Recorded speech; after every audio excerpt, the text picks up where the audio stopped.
Saudi আরবের লোহিত সাগর তীরের বন্দর ও শিল্পনগরী জেদ্দায় বাঙালির চিরায়ত ঐতিহ্যের বৈশাখী মেলা হয়েছে।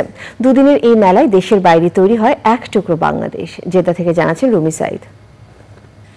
হাজার মাইল দূরে থাকলেও বাঙালির হৃদয়ে ধারণ করে স্বদেশের সংস্কৃতি, পালন করে চিরায়ত বাংলার ঐতিহ্যের নানা উৎসব। এরই ধারাবাহিকতায় জেদ্দায় বাংলাদেশ কনসুলেট জেনারেল ও বাংলাদেশ ইন্টারন্যাশনাল স্কুল ইংরেজি শাখা আয়োজন করে বৈশাখী মেলা।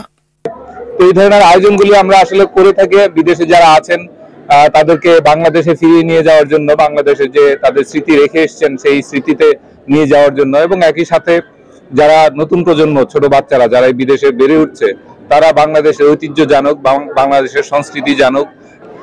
আজ থেকে 2 দিন ব্যাপী শুরু হয়েছে বাংলাদেশ ইন্টারন্যাশনাল স্কুল ইংলিশ সেকশনে বর্ষবরণ 1431।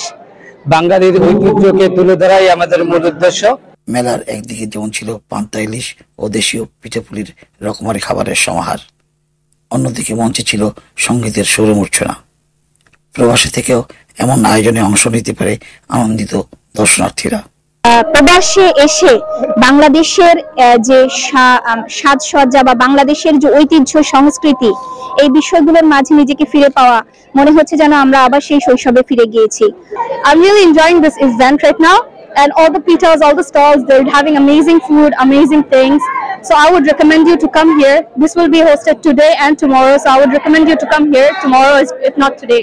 বিদেশে বৈশাখী মেলা অনেক আমাদের ভালো লেগেছে, আমরা অনেক এনজয় করেছি, অনেক ভালো ছিল।